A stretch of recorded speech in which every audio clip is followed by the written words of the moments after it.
What's up guys, welcome back to the channel and welcome to what has seemingly turned into an entirely new build series. I have no idea how this happened. Check it out. Here is my newly acquired 2004 Lexus IS300. It's clearly seen much better days, but it's really not that bad. So we're gonna wash it, but I wanted to show it to you first exactly how it sits so you can judge it the same way I'm judging it. The car's been resprayed. It is manual, all with OEM parts. Fortune Auto suspension that seems to be really fresh. A ton of parts in the back. A nice Optima battery relocated, and that's cool. I'm gonna go borrow some jumper cables from a buddy. We're gonna roll the windows up so I can wash this thing. The hood is just chilling on here. It's not actually mounted. And the kicker, there is a fresh Aristo 2JZGTE motor in this thing. It does not have the NAT motor set up in it or just the NA motor with a fake intercooler. It is a GTE swap car. It was like $7 grand. Clean title, by the way. I think we got ourselves a pretty good deal here. So I'm gonna wash it real quick. It will look like nothing has really changed, and then we'll come back and we'll take the hood off and show you what really matters. Now you can get a better idea of the physical condition of the car. The headlights are black housing. I don't know if that's painted. They had the OEM HID ballast mounted on the bottom, and when they were fully wet, you couldn't see any of this haze. It's a good indication that I can just cut and buff them, get them looking real nice. Big intercooler up front. Tires are decent. Wheels are, you know, whatever, stock wheels. Got some nice tinted windows. I think it's all OEM brakes. There are some dents you can see kind of right there from where they rolled this quarter. And then the door isn't the best. Taillights are in absolutely horrible condition. Little wing guy probably come off. And then the worst body damage outside of the clear coat missing everywhere is this dent right here, which I'll try to show that the best I can. There's no rust in the car. So that's a big plus, but there is that. I'm gonna throw some back wheels on it that I think will fit. I got these Varstone ES2 like TE37 reps from my old Evo that were then on my Mighty Max that were then just placeholders. These are 18 by 9.5 plus 22 with a 245 4018 Lexani garbage tire. So before I put the new one on, it is nice to see that this is already rolled, which again makes sense why it's rippled here.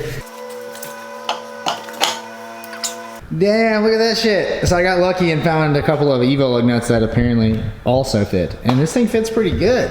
Minus that, don't look at that taillight crack. That looks pretty sick. Now I'm sure the front is not gonna be as smooth sailing. All right, so it's the next day. Got that one on. I didn't change anything with the ride height, but it looks slightly higher because I did put the wheels in the front and had to raise the front a little bit. You can see a nice little gap here, about 1 finger. It doesn't look bad. But I gotta raise the back a little bit now. So we got the wheels on all 4 corners. It looks pretty dope. So let's look at the inside and then let's go look at that engine bay. I vacuumed it out, cleaned it out pretty good. And minus the torn seats, this thing is super clean inside. I think it's got like 190,000 miles on the chassis. I'm not 100% sure about that. Back seat, completely stock. This is not mounted. It does have an Auto Sport, I think, Auto Sport Engineering triple pump hanger, which is really sick. You know, some of this stuff just sucks ass to do, and it's already done, so that's really dope. So there's the back seat. All very standard IS300 stuff here. And then the driver's side. This seat as well has tears, so that sucks. But otherwise, it's really, really clean in here. All I did was wipe it down, nothing crazy. It's got all the OEM parts for the 5-speed swap. It was an auto car initially. So that is a Solstice AR5 with all the drift motion conversion parts. It's got like a stage 3 clutch. I don't know what that's good for. I'll have to find out. And then it has an Aristo VVTi 2JZ GTE swap with a brand new BorgWarner S366 with the 0.8 or 0.83 or something hot side. Single T4 undivided with an eBay manifold, a precision external like 46 mil gate, I think that is. Relatively thick, what looks like an eBay intercooler with some custom charge piping, and yeah, that's about it. So I did see there's a blow-through MAF over here, which I'm learning is a VVTi thing or an IS300 2J swap thing, I don't know. And then it has FIC 750 injectors with an FIC fuel rail, and then all vibrant lines. It's got vibrant hoses here to a atmospheric catch can.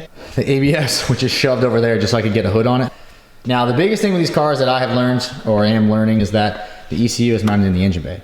I can't stand this shit. The hardest thing for me is leaving this at all not looking sick because, you know, the engine bay on that thing is like immaculate, and what the hell is this? So it's very hard to accept, and I'm trying not to go too crazy, but I think what I'm gonna end up doing, swapping out the intake manifold, going drive-by-wire, rebuilding our charge pipes, and it's stock ECU right now. The car does not run. You can see he hasn't mounted that. Power steering is not connected, so that would be a huge leak once this thing fires up. Tidbits like that all over the place. So in a perfect world, I would get an ABS delete and get rid of all that, and then I'll relocate that fuse box and this ECU and that fuse box and go to a coil on plug and get rid of that igniter over there and get rid of all that shit. There's a resistor box. I don't know why he did that. And then this thing would start looking pretty nice. Get rid of this radiator, get rid of this overflow, and get a little bit of space in here. Maybe paint this cover here, paint the valve covers.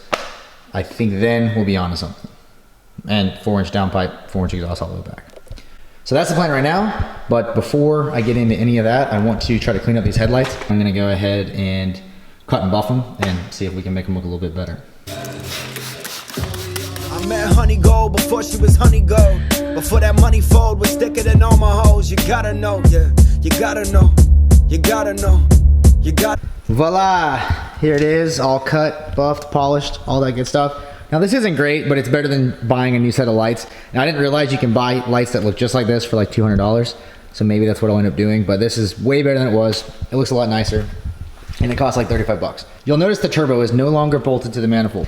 Before I built a downpipe and an entire exhaust system based on this turbo setup, I wanted to make sure it was exactly what I wanted. And thankfully, I decided to take it off. So I thought this was an undivided exhaust housing, but it is not. I read the part number wrong and they're very close. All connected here, there you go. And then the manifold, of course, is undivided. And I hate that. I don't want to run it like that. I know that you can, but we're going through all this trouble to make this thing run right, so that's not okay. So I ordered a new manifold. We're gonna get rid of this one. I ordered a Borg-Warner 0.88 undivided T4 housing, and then a new Rev 9 T4 undivided exhaust manifold. And that way we can build our downpipe knowing our turbo kit's not gonna change. I did order a new charge pipe kit. I ordered the ABS delete setup, and then I ordered an entirely new intake manifold with a drive-by-wire throttle and a weld-on flange. Also got a tweaked wiring harness. That's not here yet, but it is on order. So it's completely plug and play, but I had them configure it so it will plug in under the dash, which makes it not plug and play because we have to move all of these body harness or ECU / body harness plugs back through that route over to there. It is gonna allow us to get rid of the igniter here and get rid of this because I configured it for my new injectors and my new R35 coil on plug setup. Look at all these goodies. Now we're still waiting on the coil on plug. We're still waiting on the tweaked wiring harness and maybe a couple other small items. But in here, we have a bunch of 4-inch exhaust parts. We have a cheap $30 resonator, probably not gonna do much. We got all Amazon 4-inch 90s. Like I said, this is budget minded. We got an electronic boost control solenoid down there, Vibrant 4-inch flex. We got some 4-inch straight, and then we have an aluminum 45 for the intake, paired with a K&N filter, OEM type taillights. For the drive-by-wire conversion, we're gonna run a brand new Bosch pedal. Now Haltech sells these, that's like $100. So I figured what the hell, got a plug for it. Oil pressure, oil temp sensor combo, an 82 mil Bosch throttle body. 82 is larger than I wanted, but the problem is, you'll see here, we got this eBay China manifold, and it has a huge like 4.5-inch pipe diameter right here. So I ordered the Mazworks 82 mil to 4-inch ideally inside there, which means the outside's a little wider, and it should go, you know, something like that. So I'm gonna cut that off and weld that on. But the reason for the 82 is the 74 was so small that all of the flanges had such a small footprint that they would have actually been like swallowed up inside that flange. It came with a fuel rail, came with some hardware. With that, I have some brand new ID 1050s. I said before I probably wasn't gonna go E85, but maybe I will because now I have enough injector to do like low 600s. I got an EMU black, a fake towel blow-off valve, again, keeping that budget-minded goal here. Kind of hilarious. I've never had a fake one, never been a fan, but $70. So we'll see if that opens. I'm sure it will. Now, I guess more concerningly, let's hope it doesn't leak. Moving on here, we have a IAT sensor, and then our exhaust manifold. So this is a Rev 9 manifold. It was 500 bucks. It's got great wastegate placement, I think, compared to some of the other ones that have like that ridiculous bend going downward, which would, you know, they all creep really badly, and it's pretty obvious why. And we have at least what looks like a pretty well-ported T4 collector. When compared to our other collector, it is massively better. So I'm happy with that as well. Quick pit stop to put the taillights on. I've almost stepped on them 4 or 5 times. And get them out of the way, get them on the car, then we'll move to the engine bay. You need to know 6-figure women sucking for that. All right, that was easy enough. I don't know if I like how they look compared to the other ones, even though they're not cracked and all shitty. They sure look awfully silver, you know? Let's pull that thing off and swap in this Rev 9 and see how it looks on there. 7th, I've been searching for the reverend, asking how to word the severance. Please, you gotta know. You gotta know. You got. So seemingly the exact same turbo placement as before. With this 45 on here, our intake is literally, you know, in front of the headlight. So the plan is to cut this thing way down on both ends, but it still might not actually fit with this big air filter, or I just need to run a pipe that's not quite a 45. There's always that option, but it'll probably hit the hood and it looks like shit. But actually, you know what I'll do? That's what I'll do. I'll run the 45 down facing like that, and then we'll just rebuild our charge pipe. Fast forward to about a week after that last clip. We got a nice front lip here that is just conveniently sitting on the floor. And then we have our new exhaust housing. It's much smaller, single scroll. You can tell it's a little bit more narrow. As far as response goes, it's probably gonna be the same or maybe a little worse than that divided setup, provided we actually had a divided twin gate manifold, which we do not. So I'm gonna throw that on, and the ignition coils came. There's OEM Hitachi coils, and Tarks, this Australian company, makes the adapter plate. And I believe they also make the boots, because the boots are custom height. You can't just use a standard GTR ignition coil with an OEM boot or stock. You have to have a 2JZ specific setup. So I'm gonna throw the camera up in the tripod. We'll do probably the ignition coils first, then the exhaust housing just to do it. That'll still just sit there loosely. And then we'll start on the intake manifold, which is gonna be the most, and by most I mean least, enjoyable. I don't know. You need to know, I used to have a lot of friends. When I called them friends, that T-Mobile was sending plans while I plugged away my gram. I did that, I kinda missed that. That shit is funny now, fun to relive that. See, I could pay off all my cards, I could take my S366, I could grab your favorite bars, it's still. All right, hot side's done, coil packs are installed for the most parts. Let's move on to the intake manifold and pull all this nasty shit out of the way. Credit me a great, I'm cool with it. Don't act a fool with it. I learned to move with it. I've gotten smooth with it. Yeah, I don't see, I don't hear middle. Yeah. All right, here it is in all its glory. This is what I thought I was getting into. And I'm very happy that I ordered a new wiring harness. Look at all this poopy. He told me he had modified the harness, and he wasn't lying. And these are all the injector clips, so I get it. But it's just not good. It's not good at all. I'm going to make a path the best that I can, move the regulator over here, move this over here, whatever, and just set the new intake manifold on here and see what our clearance to the power steering pump looks like. I have contemplated doing electric power steering on the physical steering column, which would go like on the inside of the car. You use a Saturn Vue or a Chevy Equinox steering motor, and you can get rid of this, but then you have to do an idler pulley and a different belt and a few other hoops to jump through, not to mention all the fabrication work to weld it in the inside and make sure it fits under the dash and all that. So I'm gonna go ahead and shove a bunch of this crap out of the way, and then we'll test fit it, see what it looks like, see if our flange is gonna be remotely close to clearing. We're gonna have to deal with our dipstick, and then of course our charge pipe routing is gonna be affected by the throttle body placement as well. Conveniently, right after I pulled this harness out, the new tweaked harness came in. Pretty stoked about this thing. It's not quite as cool as like the one that's on my Mighty Max, but you know, it also didn't cost as much, so. This was like right at 2,000 bucks. It's completely plug and play. It's extended so that the ECU can exist under the dash instead of in the engine bay like it used to, or like all the factory IS300s are. They use this like split loom in a lot of places, and then they use this sleeving in a lot of other places. Now I prefer this everywhere, but I get why they don't use it, you know, because it makes it completely unserviceable without doing like an extensive, you know, dive into the harness, where this, if you had a problem with one of these wires or something, you could just cut the zip ties and peel this stuff back. But overall, it looks pretty nice. I'm very happy with it, and it will save me just an insane amount of time. So like looking at all the different connectors, it's completely configured for everything that I asked for. And a good example of one of the options that really saves time is the drive-by-wire. So it's already set up for the ECU Master EMU Black, and then it already has this lead to go to our Bosch drive-by-wire pedal. So that right there is really sick. It'll be, you know, inside the car wherever it's at. I might have to trim back some of that depending on the extra length we might have.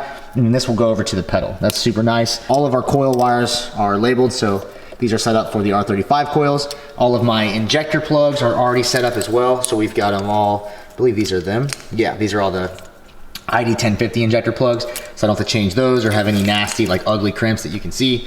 Really stoked about that. And comparing it to this harness, it's pretty hilarious because this thing is just pretty gross. All right, intake manifold's installed, and it was super tight. You can see right here, it barely clears the shock tower. It does hit the wiring harness on the firewall back there, which I can relatively easily move, I think. And it was so tight, in fact, that none of the studs actually worked. So I pulled them all out, and then I threaded this stud back in just for sake of mounting it, but long term, that's not gonna work. So we're gonna end up switching to bolts at every single mounting point, and then we can move on to our throttle body. The power steering pump is right in the way, of course, which we predicted rather. And you can see that that line would just run right into here. Now we can get aftermarket stuff for this, it's not the end of the world, but I went ahead and ordered a power steering delete pulley setup, so it'll mount to the same spot that all this does in some way or some capacity, and it has like an idler pulley that will go here, and we don't change our belt length or anything. So that's really nice. It'll be here tomorrow. and we can kind of move on. But as for now, we need to cut this off as close as I can to that edge so that we can mock up this flange and not lose any material. And then if we end up deciding to lose some, you know, we can take it off as we see fit, but I'd rather start with all the material and then take it away. While I was mocking all this up, the ABS delete kit came from Chase Bays. So I want to show you guys those lines, and then we're going to pull out that unit and get rid of all that extra stuff in the way. And then it should at least make me feel better about how little we've accomplished up until this point. Here is our ABS delete kit. Now this was back ordered for a minute, so it took a couple extra weeks to get it. But we've got a front to rear bias adjuster that'll mount, I think, right by the brake master cylinder. And this is for the OEM brake master cylinder setup. So this is like a vacuum boosted setup, not a manual pedal setup where you don't have any sort of vacuum assist. They have different options, but this is the one that uses the OEM booster. Anyway, I'm very happy to rid ourselves of this ABS assembly finally, so let's get started on that. I have all my lines laid out just like they were on the website because there are no installation instructions. So I want to make sure I got all the right parts. Everything looks good. Now we're going to move on to the instructions that I did find on the website, which tell me to mount the master cylinder first. Don't know what y'all need to know. Y'all don't see, y'all don't hear me though. Y'all don't know what y'all need. All right, the ABS kit is gone. That took a lot longer than I expected. Most of it was just getting rid of all the old fluid in the system. You can see our big module is gone. We have a lot more space here. We can kind of see our downpipe possibilities. Our heater core lines are exposed and obviously still need to be modified. And then this line, it comes through here or to the caliper, but it starts over here and it runs nicely across the firewall and goes right here. So we have our new fitting here. This one goes to this front wheel right in there very nicely. You can hardly see that, but it's there. And then it comes out of this or into this from the back of the master cylinder here, down around to the bias valve here, and then out to our old factory lines. Then you'll see down there, it connects on the firewall to the old hard lines. For the most part, that is done. I still got to plug this old feed that went to the ABS unit. It didn't come with a plug, so I have to go buy one. Figure that out. And then we can finally move to the intake manifold. So we're just about there, but this just came in from Heat Lightning. I think that's what they're called, yeah. And it's a power steering idler pulley basically. So it uses the OEM mounts, OEM placement, and factory size serpentine belt. It just bolts up in place of this pump so we can get rid of this entire unit. I'm excited to see this thing go. I'm not excited to see it leak on the floor. Let's get after it. Y'all don't see, y'all don't hear me though. Y'all don't know what y'all need to know. All right, obviously that was super easy. Bolts on when the old pump came off. Piece of cake. Had to pull the high pressure lines off. That was a little harder. And then of course the hardest part's gonna be doing the EPS in the column, but we'll cross that bridge when we get there. For right now, we can do what we need with what we have. I am gonna put a stud here and put a sandwich adapter so we can run our combo oil pressure temp sensor. Filter will go right on. Call it good, that'll be here tomorrow. I gotta plug this coolant line and then we can pretty much be wrapped up with this side. The wiring harness can go in and we can move on to the other side. But for right now, let's throw the intake manifold on, check out what our throttle body looks like. So now obviously I should've just went ahead and cut this flange off, but I wanted to look at it one more time. And I did, here we are. So now I'm gonna pull it back off. We're gonna cut this off as close as I can to the end of this plenum because I don't want to basically get into this area where it gets bigger and then I have no shot at getting my new flange to fit in that area. Y'all don't see, y'all don't hear me though. Y'all don't know what y'all need. You gotta know when to let it go, let it go. I mean, feel when to let it flame or let it snow. Gotta move how you wanna move. Don't stay, gotta feel when it's feeling wrong. With the flange cut off, we can actually see where the drive-by-wire setup's gonna sit and then what that means for our charge pipe routing. So I think what's gonna have to happen is run a 90-degree coupler like this, 3-inch straight off, and then go straight through here and come around and go to our intercoolers. Fade away, I'm a fucking innovator, interchanging enterprises. I be checking on myself, specific exercises. I got zeros on my mind. I still smell dimes, my bank still climbs. I feel right, I look better, I need 7, right this minute, let me finish, now let me tell them. I cooked it. All right, here it is, all welded up and kind of sort of ready to go. I think it looks cool, it looks official, it looks legit. So I have a 3.5 to 3-inch coupler that's gonna come off here, 90-degree, bend like that, and then we're gonna go straight down, come up, and go to our intercooler. I don't have a ton of space to put the blow-off valve. I was gonna put it up here. I may have to end up putting it down there. Haven't really decided yet. We'll know more once we get that coupler, which will be in today. Now this is all gonna get powder coated. Probably wrinkle black is gonna be the move. You know, it hides a lot of tooling marks. It hides some of my not perfect welds. So that'll be nice. Next thing to do is get this coupler, which will be here in a few minutes from Amazon, and then we will start on our lower charge pipe. Coupler showed up in the mail. Very tight radius coupler, is really nice. I cut down the leg a little bit so it fit a little tighter. I'm gonna loosen the intercooler and move it back because as you can see, or maybe you can't see, it's kicked out like this. And I think it's just so he has room for the charge pipes. But instead of doing that, I'm gonna clearance it right here. So I'm gonna grind this out, move the intercooler back, and then we can connect the dots. These bricks up, now let me sell them. Let me feed the nation what it wants. All my patients front and center, all my humans in attendance. Hope you paying good attention. We gon' show you how it's gotta go. And what you gotta know, what you gotta know, and what you need to know. Y'all don't see, y'all don't hear me though. Y'all don't know what y'all need to know. Y'all don't see, y'all don't hear me though. Y'all don't know. Quick little grinding sesh, everything is cleaned up, and I think we're good on the clearancing. So I clearanced this. This was digging into the bottom of the core pretty badly. And then these I just cut down by eye. I don't really care what they look like, but I just didn't want to catch my ankles on them because they were like all the way out to here, and it didn't really make sense. Intercooler's back on, and nothing really changed with the mounts here or down here. All I did was slide it back. It's nice and slotted, so that was pretty easy. Top mount obviously stayed the same, but I was happy with the upper position. I just wasn't happy with the bottom. With that being said, let's throw this charge pipe on, and then I'm gonna set the bumper on and see if it clears. And I forgot I still have this, so I'm gonna toss this side on too. That way we can check both sides at the same time. What y'all need to know, y'all don't see, y'all don't hear me though. Y'all don't. All right, we're gonna run with that. First order of business, I gotta run the charge pipe through here. Don't know what y'all need to know. Yeah. Got my hole cut out. It looks a little weird, but it's because there was already a partial opening there, so it wasn't able to be just a big circle. Now I could weld a plate in and then drill a hole, but I'm not about all that right now. So with this pointing in like that, I basically need to come at it, from that same angle. So I got a 90 in here. But the cool thing about the 90 is that I can rotate it so that the inside of that bend can kind of help position it in this weird pocket that we have to deal with. You can see where it comes out. It's kind of heading that way where we could do another 90 on the intercooler itself. I'm gonna play with this a bit and then I'll show you what I come up with. Something like that gets us really, really close to the intercooler, and then I went ahead and cut the 90 down. And you can see, right here is essentially in line with this tube here. We don't have our bead rolled end on the end, and unfortunately I don't have a bead roller, so I will have to weld the end back on. But that gives us plenty of room to put that in there. Line this up with that, and then cut this section down and weld it up there. And I think we'll be done. And then we have a lot of nice space here for our blow-off valve. The headlight stuff only comes down to about here, the bottom of that ballast. So I think this one's gonna be pretty straightforward. I mean, anything could go wrong, but it's looking pretty good so far. Went ahead and banged out the blow-off valve off camera. It came out pretty nice. It's not too bad, looks pretty clean. Moving over to this side, I've got just a 180 degree just chilling in there to kind of eyeball things up. But I wanted to go ahead and do the intake first because I think the intake's gonna limit where the charge pipe can go. Went ahead and welded this up. Came out pretty decent.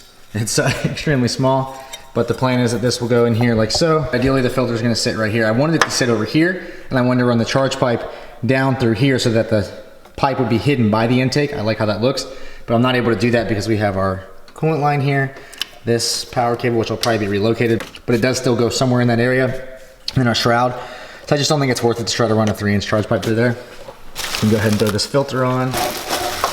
Might require 2 hands, stand by.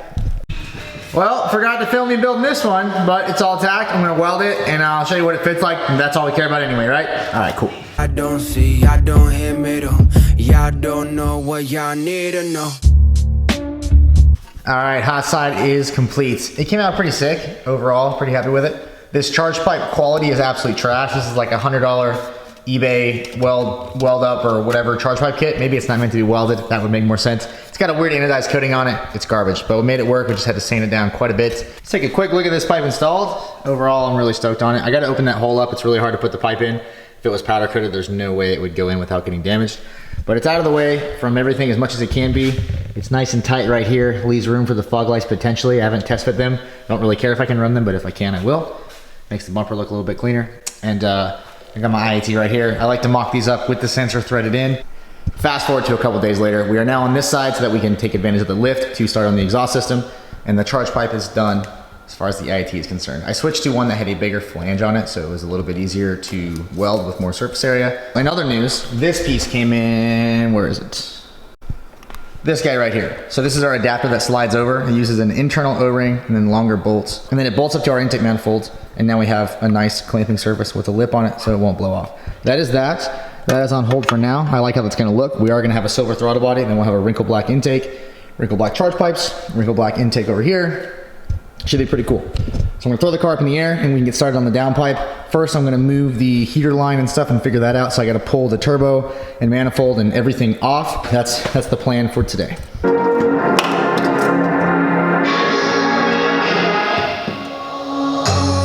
I think the biggest thing with this heater line here is that it's actually from the Lexus GE motor, because we can see that this doesn't line up, and not only is it too high, but it also is too far this direction towards the firewall, and we are bolted up over here.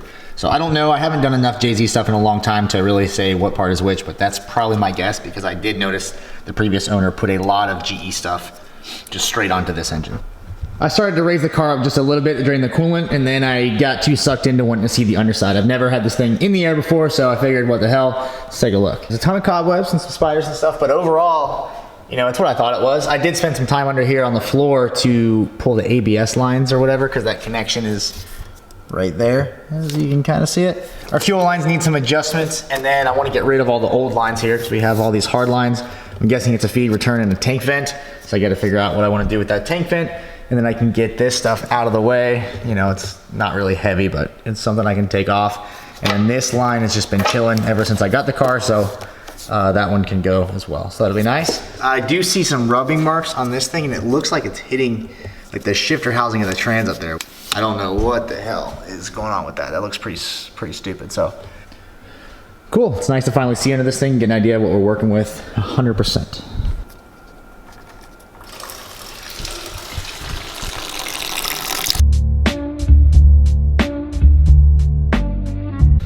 Water pipe's removed. I'm gonna go choppy chop right here, maybe chop down here, and then we'll take this and put it there.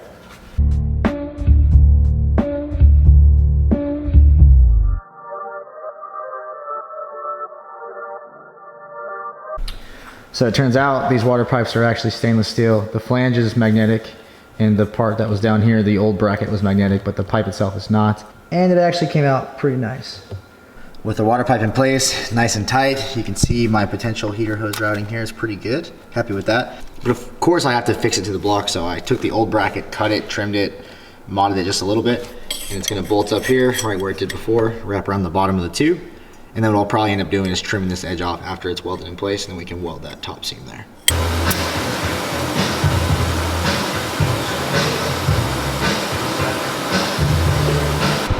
Bracket is fully finished welded.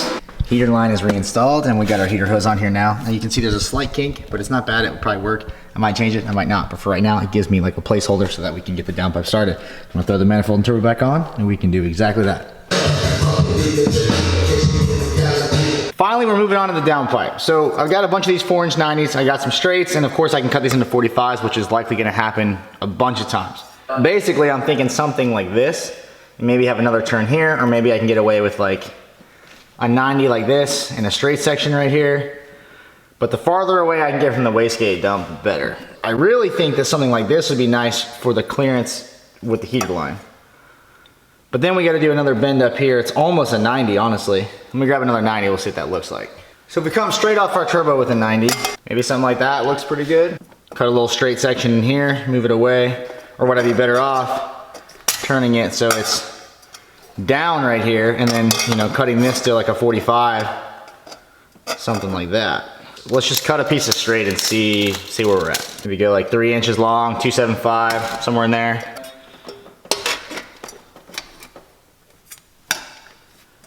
I don't hate the way that looks. Looks pretty cool. I mean, 4-inch downpipes always look cool though. Looking down there, you know, we do not have a ton of room. Damn, that's tight. All right, so the next option, provided we don't want to build some sort of crazy elbow that like wraps up and moves the gate, you know, over here somewhere. The new flange still has to be welded on, so I could cut this down even more and really run it close, but I gotta make sure I can get my torch in there to actually weld it. Make sure the flange clamp fits around so we can clamp it. And then of course we can adjust these, right? These unbolt, so we can move these around to a more favorable location so the vacuum lines aren't next to so much heat, but it's gonna be a pretty tight package for sure.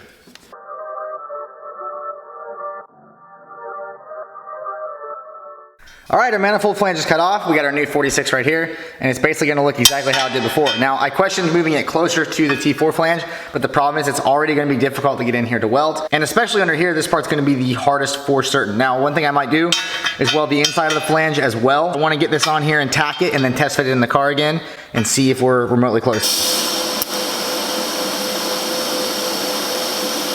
We got our wastegate bolted up. It's just tacked lightly, and we got our flange tight here. and our manifold is tight, and this is where everything's gonna be, and it is really, really tight. Here is the little extension on here, and this one is not going to work, at least not how it sits right now. You can see it would hit the top of that fitting there pretty badly. Otherwise, it doesn't look terrible, you know? It looks like any other 4-inch exhaust on a JZ setup, but yeah, that thing is just super close. So I could either do like some crazy snake scenario where I come through here and do a bunch of turns. I need to interrupt this downpipe progress for a quick powder coat failure update. Took this to my buddy's shop and coated it wrinkle black. Did the charge pipes too, and they came out great, but as you can see, this did not.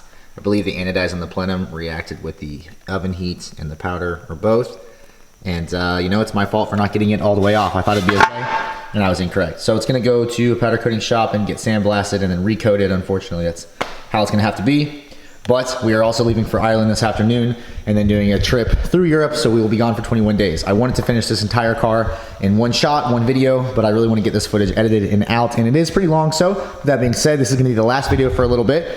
Next video, we're gonna get the downpipe finished, we'll get everything installed, all the powder coat will be fresh and clean, we'll get it running and on the dyno. I'm really looking forward to it. Thank you guys for watching and checking out this new to me car, new video, new progress. Really appreciate it. Peace out.